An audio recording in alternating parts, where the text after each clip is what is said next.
Alright guys, I've been hard at work on this machine. I said in the last video that I probably wouldn't do another video series, and I didn't. It was still a lot of work to put this thing together. The mission was to build something that has some rust, has some patina, that is mechanically sound, and that's just a bit of a rat sled, and that's exactly what I ended up with. We started off with a 1974 Lynx 1. We ended up putting on a 1970 Panther hood just for an older look. Looks a little better than the 74 hood. And inside I put in a T1B 340 1973 vintage 340 that I had. It turned out exactly like I wanted. You'll notice that we got a new race team here. I'm hoping to get sponsorship from Toomey Racing. We'll see if they want to sign the contract or not. I'm just about done. I've got a seat left, and I do have a little list of fix-its, but today I did a little grass dragging. It was great. It was very rewarding just to do a couple of passes in the grass. So I'll take you through the build, mostly still photos, and then we'll see a couple videos at the end. I hope you like it. Pitter patter, let's get after this thing. See you later. Here's where we started. Here's Corey and Laura on their Lynx 2 1974, which had a 340 in it, T1C. What I did is put one with a T1B. So here's the chassis. It's literally just a chassis. He had to pick a few bits off it, and he wanted it out of his garage, so I took the project on. It was crazy. I shouldn't have, but here I went to my first swap meet and got a hood for literally $5, and lo and behold, it was supposed to be a wall hanger, and it fits on this chassis. So it looks so darn good, I decided I'm going with it, and this just finalized my get it going. Had to recleat the track. I actually had a track donated by another vintage member, and put all new cleats and rivets in it. Here is the drivetrain all ready to go. So the skid's been gone through, bearings greased, new bearings for the drive shaft, and new drivers. A lot of work just to get it this far.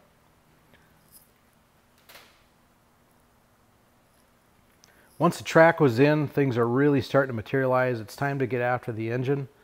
Here is the Panther, the 73 Panther compared to this Frankenstein.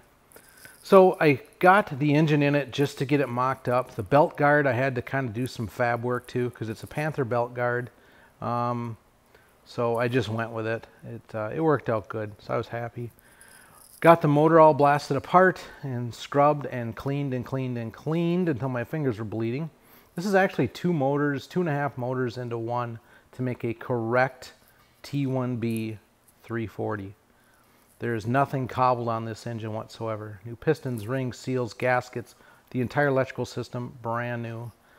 It should run for a long time without issue. It turned out perfect. I couldn't be happier with how the engine looks, how it runs, and how it performs, at least so far here in the summer of 2020. I went with a 71 T1A carburetor horn, and it worked out just perfect. So what this did is this produced a snowmobile that matches my Panther. So I've got 2 T1B Kawasaki powered sleds, and it just gives me some options for part sourcing should I come to that.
liked the video, and I got some special people to thank. First of all, Mike Lacklor from Northern Minnesota. He is an endless source of information. He never, ever tires of questions. He came up with some things here at the end of the build that made this thing run literally first pull, every pull. So everything I did by the book, something wasn't right. He figured it out. I did exactly what he said, and it turned out great. My neighbor, Corey Toomey, he donated this chassis, this 74 Lynx 1. He bought it for a couple of parts, stripped the parts off, said, get it out of here. I promised him I'd do something with it, and I did. So Jack Kluge from Vintage Riders of Death, he and his dad have so much fun on these things, and I wanted to build a sled somewhat like what they got, with just no F's given and just nothing but smiles. Hopefully I can duplicate a little bit of that. Crazy Pete the Canadian and Jack at work, I'm sure they're sick of me asking questions and sick of stories, just like on the Panther over there. But thanks for listening, guys. I do appreciate it. So hopefully we'll see you on the next one. I don't know if I'll build another sled here in the short term.